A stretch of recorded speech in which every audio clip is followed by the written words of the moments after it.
رزق میں برکت کا ایک بہت بڑا ذریعہ شکر ہے۔ ارشاد فرمایا لَإِن شَكَرْتُمْ لَأَزِيدَنَّكُمْ، اگر تم شکر کرو گے وہ تمہیں اور زیادہ عطا کرے گا، اور اگر تم شکر نہیں کرو گے وَلَئِن كَفَرْتُمْ، کفران نعمت کرو گے، إِنَّ عَذَابِي لَشَدِيدٌ، تو پھر میرا عذاب بڑا سخت ہے۔ رزق کے اضافے کا ایک اور بہت بڑا سبب انفاق فی سبیل اللہ ہے۔ اللہ فرماتا ہے جو تم خرچ کرتے ہو تو جو چیز تم نے نکال دی اس کی جگہ اللہ تمہیں اور عطا کر دیتا ہے۔ بعض اوقات ہمارا یہ ہوتا ہے کہ کوئی آدمی مالی بحران میں آ گیا تو وہ کرتا کیا ہے کہ جو راہ خدا میں دینے کا کھاتا تھا پہلے اسے کلوز کرتا ہے، یہ فلاں مدرسے کو دیتے ہو یہ بھی بند کر دو، یہ مسجد کو دیتے ہو یہ بھی بند کر دو، یہ فلاں غریب کو دیتے ہو یہ بھی بند کرو، حالات ٹائٹ ہو گئے ہیں۔ لیکن 5 گاڑیاں ہیں تو 2 گاڑیوں پہ گزارا کر لیا جائے، پیٹرول بچے، یہ نہیں ہو سکتا۔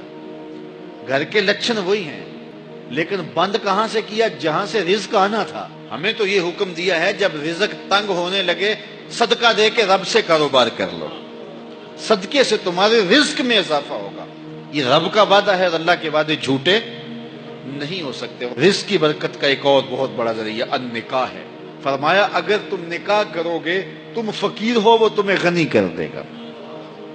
لوگ کہتے ہیں بچہ پیروں پہ کھڑا ہو لے تو پھر نکاح کریں گے، اللہ کہتا ہے تم نکاح کرو ہم پیروں پہ کھڑا کر دیں گے۔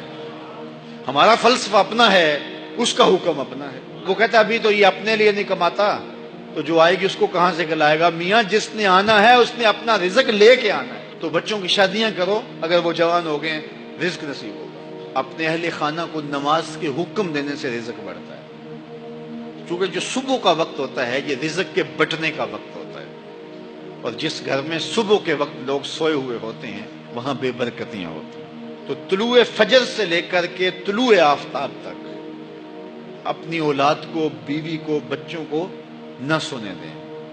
اس وقت رزق بٹنے کے لمحے ہوتے ہیں۔ کثیر دعائیں مانگیں، تلاوت کلام مجید پڑھیں، اور نماز فجر مرد حضرات مسجدوں میں جا کے باجماعت ادا کریں، اور گھروں میں جو ہے وہ بیٹیاں بہنیں مصلے بچھا لیں تو اللہ کی رحمتوں کا نزول ہوگا۔ اب ایک حدیث میں رزق کے اضافے کا ایک اور نسخہ ارشاد کیا گیا۔ میرے حضور نے فرمایا جو شخص یہ چاہتا ہے کہ اس کے رزق میں برکتیں ہوں اور اس کی عمر میں اضافہ ہو تو وہ اپنے رشتہ داروں کے ساتھ سلوک اچھا کرے۔ رشتہ داروں کے ساتھ اگر اچھا سلوک کرو گے تو پھر تمہارے رزق میں برکت ہو۔ غریب ہیں تو ان کی مدد کرو، ان کی بیٹیوں کی شادیاں اپنے ذمے لے لو اگر اللہ نے آپ کو وسعت دی ہے، ان کی پریشانیاں بانٹ لو، ان کا قرضہ ہے تو اتارنے کی کوشش کرو، ان کو مشکلات سے نکالنے کی کوشش کرو۔ تم ان کو مشکلات سے نکالو گے اللہ تمہیں مشکلوں سے نکالے گا۔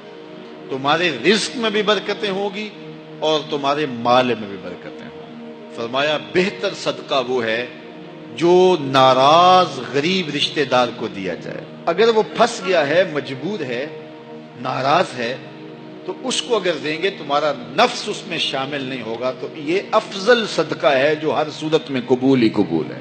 رزق کے اضافے کا ایک اور سبب الاحسان الی الضعفاء، جو کمزور لوگ ہیں ان کے ساتھ اس نے سلوک کرنا۔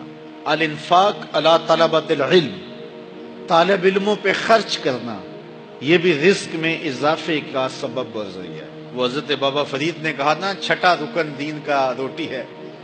گھر میں کچھ نہ ہو تو پھر نہ نماز اور نہ ہی دیگر امور کی لذت آتی ہے، تو یہ رزق فراواں اور وسیع اور مبارک نصیب کر دے اللہ۔ تو اس کے لیے ایک اور وظیفہ میں دیتا ہوں، اور وہ یہ کہ مغرب کے بعد 21 مرتبہ سورۃ الکوثر پڑھ لیں، کثرت ہو جائے گی انشاءاللہ۔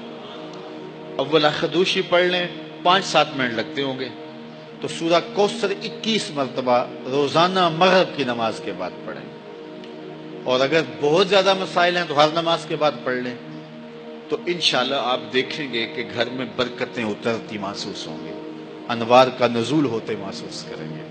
تو یہ وہ رزق کے اسباب ہیں، اگر ہم اختیار کر لیں تو ہم اللہ کی خاص رحمتوں کے حقدار ہوں گے۔